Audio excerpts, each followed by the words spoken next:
Itong tao na to mga kababayan, maiinis ka talaga dito. Ang sabi niya mga kababayan, si Duterte daw ay malapit ng mamatay. Isang bulate na lang daw ang pipirma. Gusto niya mamatay si Duterte mga kababayan. Tayo, gusto ba natin mamatay si Marcos? Di ba hindi? Pinapayuhan lang natin si Marcos na kontrahin yung mga kabinete niya na gumagawa ng mali. Dahil sa ginagawa ng kanyang tauhan, yung taong bayan nagagalit sa kanya. Pero itong mga vlogger na bandido na nagpapanggap na kakampi ni BBM, pero ang totoo, bandido pala, pinapalala lang ang gulo, gustong mamatay si Duterte. O, sinong hindi magagalit mga kababayan? Akala siguro ng taong ito, porke matanda na si Duterte, kaya niya nang lapas tanganin. Ang hindi niya alam, taong bayan yung binangga niya. Ang taong pinatunayan na ang kanyang kabayanihan ay gaganyanin mo lang. Ang tapang mo, Sarge, taong bayan ang binangga mo. Sige nga, kung tunay ka na matapang, ipakita mo yung tapang mo.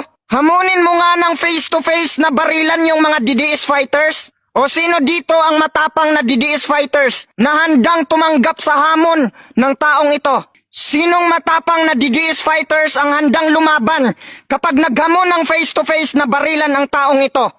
Magandang araw mga minamahal kong kababayan. Ako ang kambal ni Super DM. Nandito ako ngayon sa channel niya para i-promote ang channel ko. Kung gusto nyo na lumakas tayo at mapasurrender natin ang mga traidor, mag-subscribe lang kayo sa aking YouTube channel na Pambansang Makabayan.